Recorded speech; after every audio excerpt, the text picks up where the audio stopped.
నీ నామమెంతో ఘనమైనది, కొనియాడదగినది. ఆ యేసయ్య నీ నామమెంతో ఘనమైనది, కొనియాడదగినది. కృపయేనా ఆత్మీయ కరలు సమృద్ధిగా తీర్చెను, నీ మహదైశ్వర్యము ఎన్నటికీ తరగనిది. కృపయేనా ఆత్మీయ కరలు సమృద్ధిగా తీర్చెను,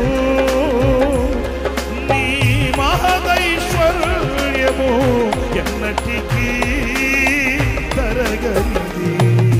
నా జీవితాన కురిసెనే నీ కృపామృతం, నా జిహ్వకు మధురాతి మధురం నీ నామగానామృతం.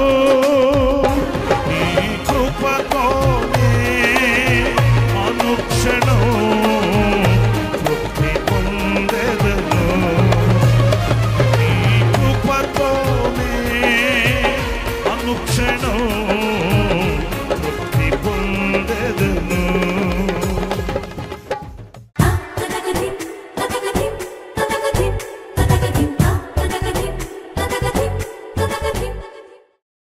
Praise the lord.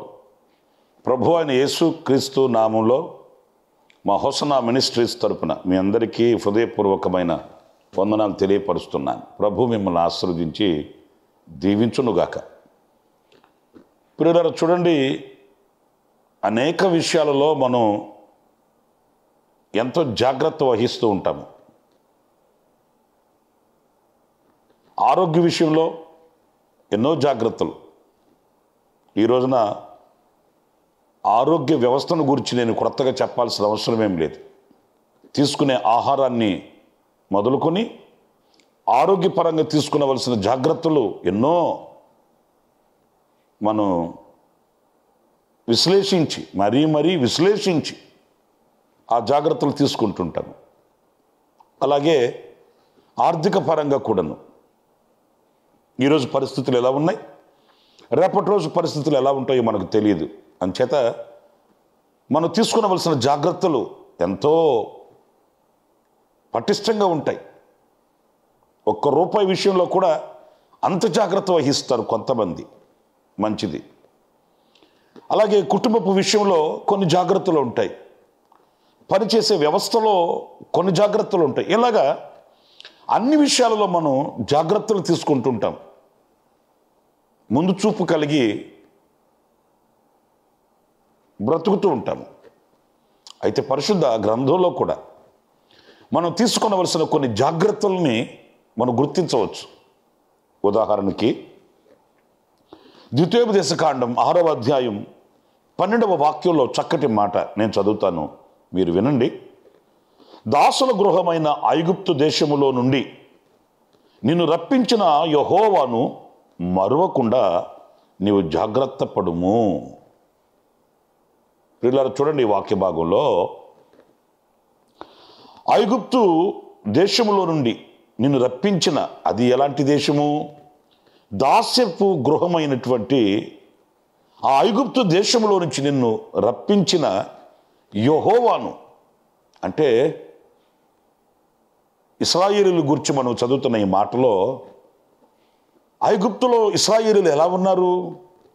ఉద్యోగాలు చేసుకొని ఏదో 4 రూపాయలు సంపాదించుకొని వాళ్ళ భవిష్యత్తు ఆశీర్వాదకరంగా ఉండాలని, పిల్లల భవిష్యత్తు క్షేమకరంగా ఉండాలని వాళ్ళు సంపాదన కలిగిన వారుగా లేరు. ఐగుప్తు దేశంలో భయంకరమైన అనుభవం ఏంటంటే వారే మట్టి తెచ్చుకోవాలి, మట్టి తొక్కాలి, ఇటుకలు కాల్చాలి, లెక్క అప్పగించాలి. అంత కఠోరమైన దాస్యపు అనుభవాలలో ఐగుప్తులో మెలిగారండి. రెక్కలు ముక్కలు చేసి శ్రమపడ్డారు, కానీ ప్రతిఫలం చూడలేని పరిస్థితి. అల్లాడిపోయి తల్లడిల్లిపోయారు. ఈ బానిసపు బ్రతుకు బ్రతకడం కంటే చనిపోవడం మేలు కదా అన్నట్లుగా. ఎందుకంటే దాసత్వం అనేది, బానిసపు బ్రతుకు అనేది బహుభయంకరమైన అనుభవం కదా. అందుచేత అల్లాడిపోయారు. దేవుడు వాళ్ళ మొర విని ఆ ఐగుప్తు దేశంలో నుంచి వారిని ఆయన విడిపించి వెలుపలికి తీసుకుని వచ్చాడు. ఎలా వాళ్ళని వెలుపలికి తీసుకుని వచ్చాడు అనేది చరిత్రలోకి మనం వెళితే ఆశ్చర్యకరమైనటువంటి అనుభవాలండి. ఏదో ఒక 10 రోజులు 15 రోజులు 4 రోజులు 6 రోజులు అన్నట్లుగా అయితే ఏదో వాళ్ళు కూడా ప్రయాసపడి కష్టమో నష్టమో దాటి వచ్చేశారు అని అనుకోవచ్చు. కానీ అలా కాదు. వాళ్ళని దేవుడు నడిపించుకొని తీసుకుని వచ్చిన అనుభవాలు చూస్తే గుండెలు చెదిరిపోతాయి. ఎందుకంటే 40 సంవత్సరాలు పిల్లరా, మన ఇంటికి ఒక 10 మంది మన బంధువులు వస్తే మనకి ఎంత భారంగా ఉంటుందో అనేది నేను చెప్పాల్సిన అవసరం లేదు, మీ అందరికీ బాగా తెలుసు. ఓ 10 మందిని 10 రోజులు పోషించాలంటే ఎంత కష్టతరంగా ఉంటుంది అనేది అందరికీ తెలిసిన సంగతే. దీంట్లో పేద ధనిక అనే వర్గభేదాలు లేవు. అందరికీ కాస్త భారంగానే ఉంటుంది. 10 రోజుల పాటు ఒక 10 మందిని పోషించాలంటే అది కష్టతరంగానే ఉంటుంది. కానీ లక్షల కాల్బాలన్నీ 40 సంవత్సరాలు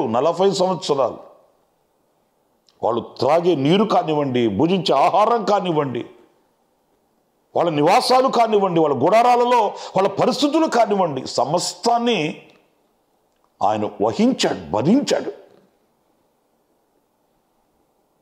పగలు ఆ లక్షల కాల్బాలలో పిల్లలున్నారు, వృద్ధులున్నారు, స్త్రీలున్నారు, పురుషులున్నారు. ఎలాంటి హాని కలగకుండా పగలు మేఘస్తంభమై ఉన్నాడు, రాత్రి అగ్నిస్తంభమై ఉన్నాడు. ఎలాంటి కీడు సమీపించకుండా సముద్రాలని ఆయన ఎండగట్టాడు, నదుల్ని పాయలు చేశాడు, శత్రువుల్ని అణగదొక్కాడు. ఈ అరణ్య మార్గంలో వారిని సురక్షితంగా ఆయన గ్రద్దగత తన రెక్కల మీద బిడ్డలను మోసినట్లుగానే అరణ్య మార్గంలో మోసుకుంటూ వచ్చాడు. అందుకే ఈ వాక్యంలో మనం చదువుతాము, ఆ ఐగుప్తు దేశంలో నుంచి వెలుపలకు రప్పించిన నీ దేవుడైన యెహోవాను నీవు మరచిపోకుండా జాగ్రత్త పడుము. ఎందుకంటే అది సాదాసీదా అనుభవం కాదు. ఏదో కాలు నొప్పి, వెన్ను నొప్పి, తల నొప్పి, పన్ను నొప్పి తగ్గించాడు, అబ్బాయికి ఉద్యోగం ఇప్పించాడు, అమ్మాయికి వివాహం చేశాడు, అంత మాత్రమే కాదండి. వారిని నడిపించుకొని వచ్చిన మార్గం ఎలాంటి మార్గం? ఏ నరుడు, ఏ వ్యక్తికి సాధ్యము కానిది. సర్వశక్తి కలిగిన దేవుడు ఆ లక్షల కాల్బాలం యొక్క భారాన్ని ఆయన భుజముల మీద పెట్టుకుని మోసుకొని వచ్చాడండి. వాళ్ళు మాంసం కావాలంటే మాంసం ఇచ్చాడే. ఏ ఆధారం లేని చోట వాళ్ళకి దప్పికగా ఉన్నదంటే బండను చించి సముద్రమంతా సమృద్ధిని ఆయన కలుగు చేశాడే. ప్రియ దేవుని బిడ్డలారా, అంత మహనీయుడైన దేవుని ఎలా మర్చిపోతారు? ఎలా మరవడానికి బుద్ధి కలుగుతుంది? అద్భుతాలు చేసిన తండ్రిని, మహత్కార్యాలు చేసిన దేవునిని ఏ రీతిగా మర్చిపోగలము? మర్చిపోతున్నారు కొంతమంది. చేసిన మేలు వాళ్ళకి గుర్తుండట్లేదు. ఏ మార్గంలో ఆయన వారిని నడిపించుకొని తీసుకుని వచ్చాడు, ఏ విధంగా పోషించుకొని తీసుకుని వచ్చాడు, ఎలా వాళ్ళ అక్కర్లు తీర్చాడు, ఎలా దేవుడు వాళ్ళని వెన్నంటి ఉన్నాడు అనేది మర్చిపోతున్నారు. ఆనాడే కాదు, ఈనాడు కూడా దిక్కు దశ లేని పరిస్థితులలో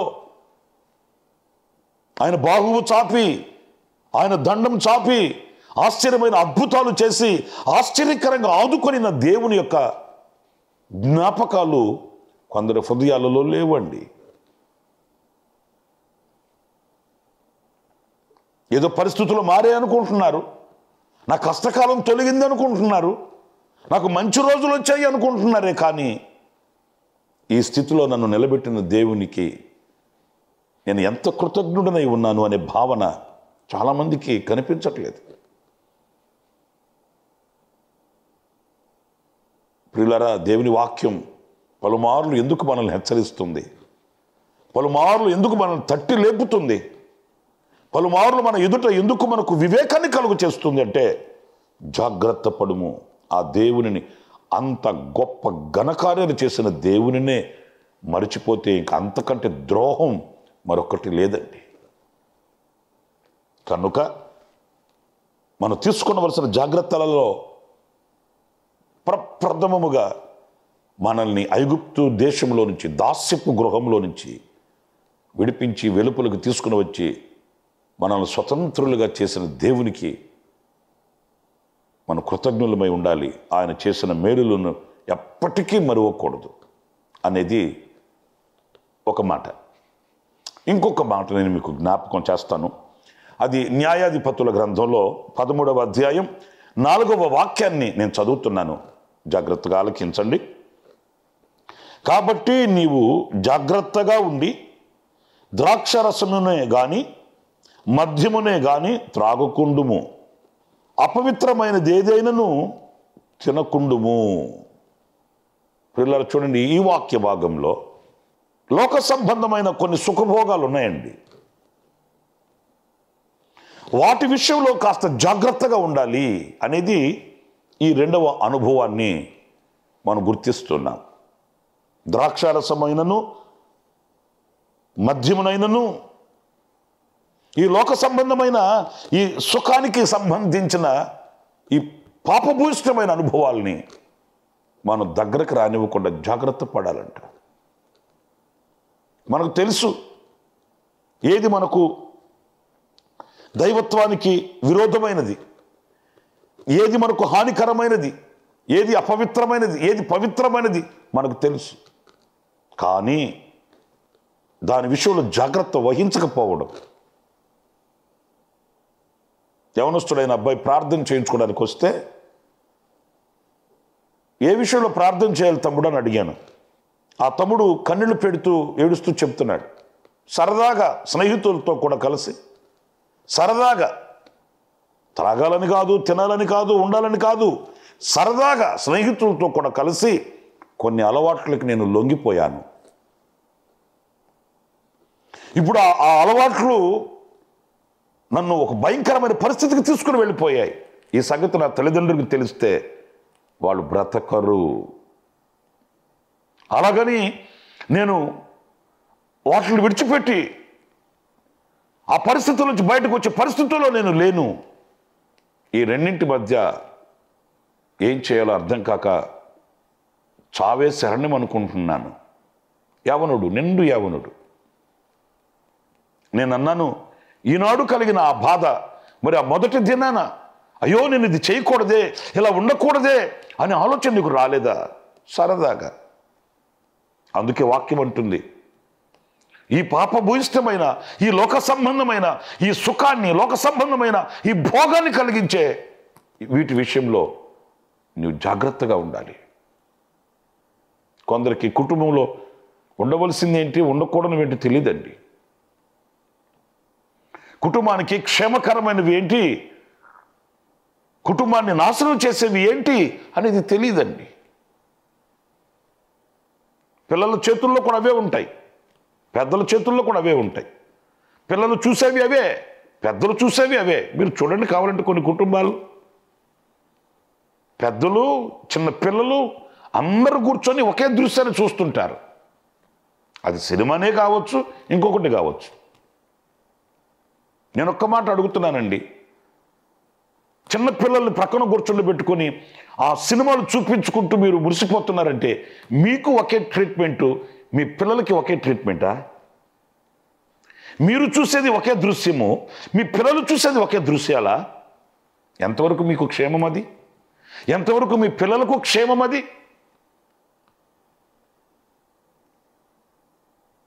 ఆ మంచి ఉంది కదండి, ఆ మంచిని సేకరిస్తానండి.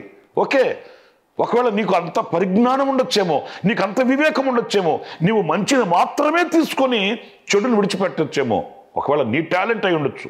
మరి నీ పిల్లల పరిస్థితి ఏంటి? వాళ్ళు మంచిని మాత్రమే పక్కన విడిచిపెట్టి చెడును మాత్రమే తీసుకుంటే వాళ్ళ మనసు నీకు తెలుస్తుందా? ఒకని హృదయం ఒకనికి అర్థమవుతుందా? మరి ఏ విషయంలో జాగ్రత్తగా ఉంటున్నాం మనం? నా ప్రియమైన సహోదరులారా, మనం తినే, మనం త్రాగే విషయంలో కూడా ఆ జాగ్రత్తని మనం కలిగి ఉండాలి, పాటించాలి. ఆ జాగ్రత్తని మనం తెలుసుకోవాలి. చూడండి, శాంసన్ తల్లిదండ్రులతో చెప్పిన మాట ఇది. కానీ శాంసన్ పరిస్థితి ఎలాగా క్షీణస్థితికి దిగజారిపోయింది అనేది నేను మీకు మరలా క్రొత్తగా చెప్పాలనా? ఏ ఫిలిస్తీయుల యొద్దకు వెళ్ళొద్దు అని దేవుడు ఆజ్ఞాపించాడో అక్కడికే వెళ్ళాడు. ఏం చేయొద్దని దేవుడు అతనికి ఆజ్ఞాపించాడో, అతని తల్లిదండ్రులకి తెలియపరిచాడో అదే చేశాడు. ఏ ద్రాక్ష తోటల మధ్యలో వెళ్ళకూడదో ఆ మార్గంలోనే వెళ్ళాడు. శాంసన్ గురించి ఒక్క మాట నేను మీతో చెప్తాను.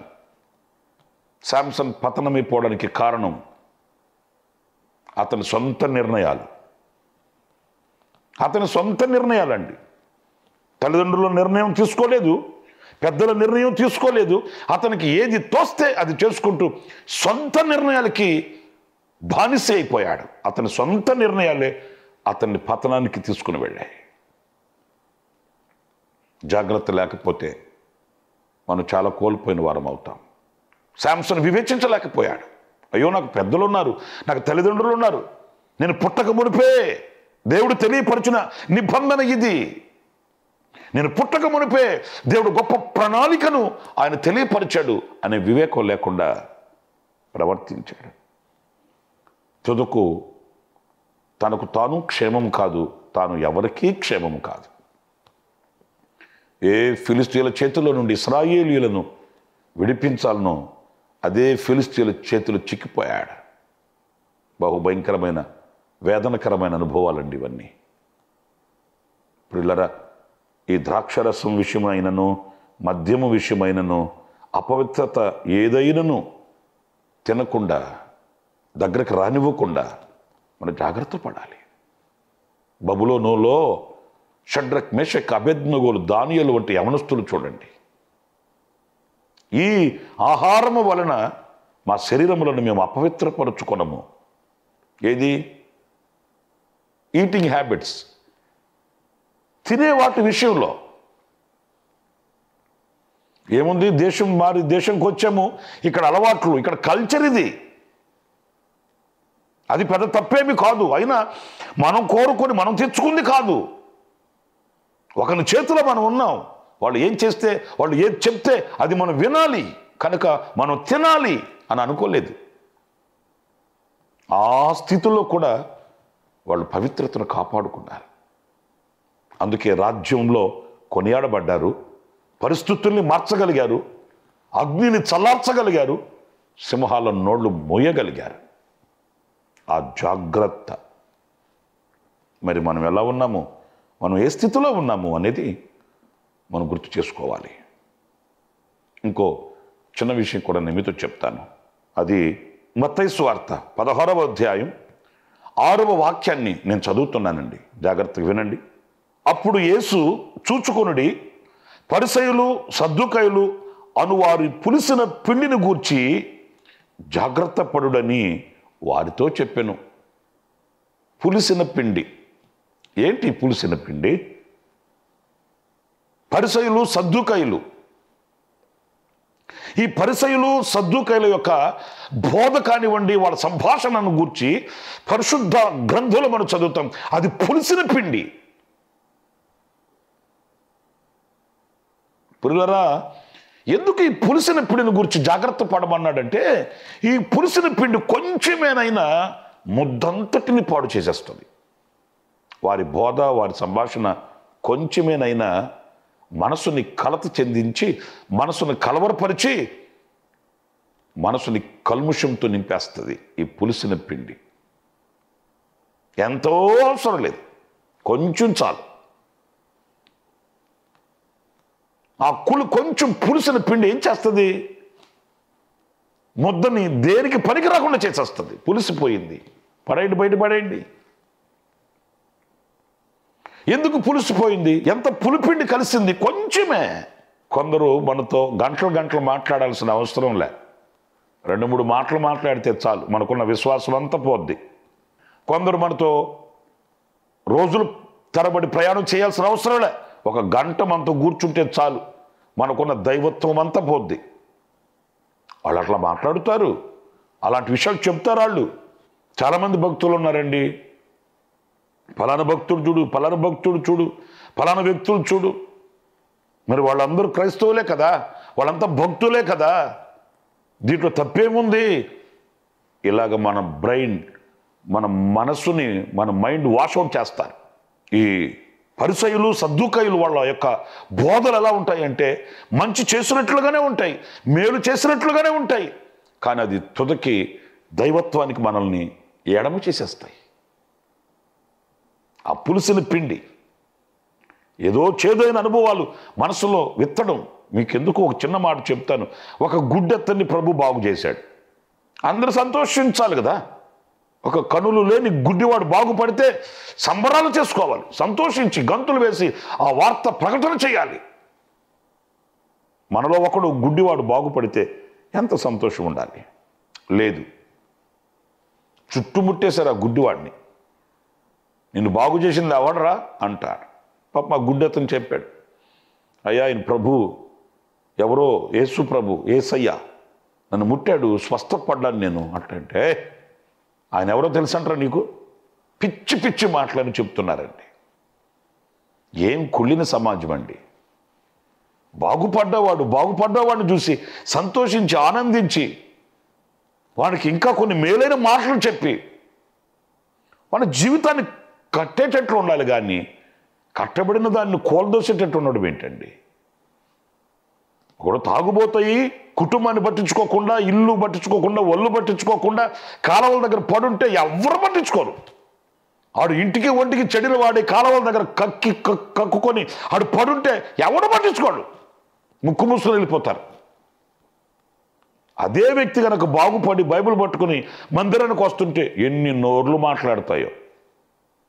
అదే వ్యక్తి లేచి ఆడు పవిత్రుడై పరిశుద్ధుడైన దేవుడిని గుర్తించి తలబట్టలు కట్టుకుని బైబిల్ పట్టుకొని దేవుని మందిరానికి వస్తున్నాడు అనుకో, అబ్బో ఆ మతంలో చేరేవా, నువ్వు కూడా పరిశుద్ధుడు అయిపోయావా, ఇలాంటి సూటిపోటి మాటలతో వేధిస్తారండి. మరి చెడి పడి ఆ కాలువల దగ్గర దరిద్రతలు పడి ఉంటే ఎవడన్నా పట్టించుకున్నాడా? అప్పుడు కులం వచ్చిందా? అప్పుడు మతం వచ్చిందా? మరి ఆనాడు ఈనాడు మాట్లాడాయా? లేదు. ఆడు మనసులో కొంచెం పరివర్తన చెంది, మార్పు చెంది బైబిల్ పట్టుకొని పరిశుద్ధంగా ఉండడానికి అడుగులు వేస్తే ఎంత చేదుని విరజిమ్ముతారో. గుడ్డివాడు బాగయ్యాడు, సంతోషించాలి. ఆడు మనసును చెరపడానికి ఆయన ఎవరో నీకు తెలుసా? ఆ యేసు అని అతను నీకు తెలుసా? ఎలాంటి వాడో నీకు తెలుసా? నాకు బాగా సంతోషాన్ని కలిగించిన మాట ఏంటంటే ఆ గుడ్డివాడు అంటాడు, అరే బాబు ఆయన ఎవరో మీరు చెప్తున్నారు కదా, ఇదేదో చెప్తున్నారు కదా, నాకు తెలియదు, ఎందుకంటే నేను గుడ్డోడు కనుక ఒకప్పుడు. అయితే ఒకటి, నేను ఒకప్పుడు గుడ్డివాడిని, ఇప్పుడు నేను చూచుచున్నాను. ఎంత గొప్ప మాట. మీరు చెప్పేవన్నీ పక్కన పెట్టండి. మీ పులిసిన పిండిని గురించి నేను ఒకటే చెప్తున్నా, మీరు మీ మాటలన్నీ పక్కన పెట్టండి. నేను చెప్పేది ఒకటే, ఒకప్పుడు నేను గుడ్డివాడిని, ఇప్పుడు చూస్తున్నా, నా కనులు ఆయన తెరిచాడు. ఘాటైన సమాధానం అండి. ఎందుకంటే మరి మీరు చెప్తున్నట్లుగా ఆయన అలాంటి వాడైతే నా కనులు ఎలా ఆయన తెరవగలడు? నా కనులు తెరిచే శక్తి ఆయనకి ఎక్కడిది? మరి దీనికి మీరు చెప్పేదానికి పొంతం లేదు కదా. మనసున్న మనుషులైతే అక్కడే కుప్ప కూలుతారు. ఎందుకంటే మీరు చెప్పే బోధలు వేరు, మీరు చెప్పే మాటలు వేరు, నాకు జరిగిన అద్భుతం వేరు. మీరు చెప్తున్నట్లుగా నాకు జరగలేదు. నా కనులు తెరవబడ్డాయి, నేను చూస్తున్నా, ఇప్పుడు నా కనులు ప్రకాశిస్తున్నాయి, మిమ్మల్ని అందరినీ తేటతెల్లగా చూడగలుగుతున్నాను. ఆయనే నా కళ్ళు తెరిచింది. మరి మీరు చెప్పే మాటలేమో భిన్నంగా వేరుగా ఉన్నాయి. ఎలా పొంతన కుదురుతుంది? నిజమే. అంత జాగ్రత్త మనకు లేకపోతే మన మనస్సును చెరిపే బోధలు ఎన్నో పుట్టుకొస్తున్నాయి. ఈరోజు సోషల్ మీడియా ఓపెన్ చేస్తే ఎవరేం చెప్తున్నారో మనకు అర్థమే కావట్లే. ఎవరికి తోచింది వాళ్ళు, ఇది లేఖనానుసారమా, ఇది దైవ సంబంధమైనవా, వివేచించే జ్ఞానం మనకు లేకపోతే చాలా ప్రమాదంలోకి వెళ్ళిపోతామండి. అయ్యో బాబు, టెక్నాలజీ పెరిగింది అని సంతోషించాలనా? సదుపాయాలు మనకు అందుబాటులోకి వచ్చాయని ఆనందించాలనా? లేకపోతే టెక్నాలజీ అనే ముసుగులో తీరని లోటు కలుగుతుందని వ్యధ చెందాలని మనకు అర్థం కావట్లేదు. విశ్వాసికి విశ్వాసంలో పట్టు తొలగిపోయే రోజులు ఇవి. జాగరూకులు కాకపోతే ఈ పరిసయ్యులు సద్దుకాయులు అనే ఈ పులిపిండి విషయంలో మనం జాగ్రత్తగా ఉండకపోతే మనసు చెడిపోద్ది, మనసు పాడైపోద్ది. నా ప్రియమైన సహోదరులారా, నేను 3 విషయాలు మీతో చెప్తూ వచ్చాను. 1, దాసుల గృహమైన ఐగుప్తులోంచి మిమ్మల్ని వెలుపలకు తీసుకుని వచ్చిన మీ దేవునిని మరువకుండా జాగ్రత్త పడాలి. 2, ఈ లోక సంబంధమైన సుఖభోగం లేక అది ద్రాక్షారసమైనను మద్యమైనను త్రాగకుండా అపవిత్రత ఏదైనా దరిచానకుండా మనం జాగ్రత్త పడాలి. 3వ విషయంలో ఈ పరిసయ్యులు సద్దుకాయలని పులిపిండి విషయంలో మనం జాగ్రత్తగా ఉండాలి. దేవుడు ఆ రీతిగా మనల్ని కంచి వేసి కాపాడునుగాక. ప్రభు మనల్ని పదిలపరచునుగాక. తలలు వంచండి, చిన్న ప్రార్థన చేసుకుందాం. సత్యస్వరూపి అయిన ప్రభువా, మీకు వందనాలు చెల్లిస్తున్నాను నాయన. మేము అనేక విషయాల్లో జాగ్రత్త వహిస్తుంటాం. ఆరోగ్య విషయమని, ఆర్థిక సంబంధమైనటువంటి విషయాలలో, కుటుంబపు విషయాలు, ఇలాగా అనేక విషయాల్లో మేము జాగ్రత్త వహిస్తుంటాము. కానీ మా ఆధ్యాత్మికమైన జీవితంలో మేము ఎలాంటి విషయాలలో జాగ్రత్త కలిగి ఉండాలని కొన్ని విషయాలు మేము ధ్యానించుకుంటూ వచ్చాం. ఆ రీతిగా మీరు కృప చూపించండి. మాకు వివేకమనివ్వండి, ఆలోచననివ్వండి. మీ భద్రత మీరు మాకు అనుగ్రహించండి, మీ కాపుదలు మీరు అనుగ్రహించండి.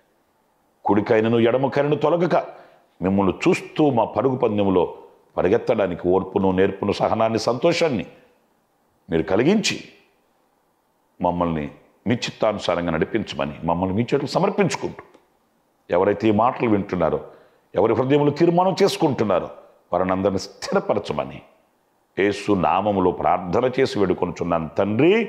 Amen, amen, amen. ప్రభు మిమ్మల్ని ఆశీర్వదించి దీవించునుగాక. ఈ దినమంతా విశేషమైన కృప నా దేవుడు మీకు అనుగ్రహించునుగాక. ఆమెన్.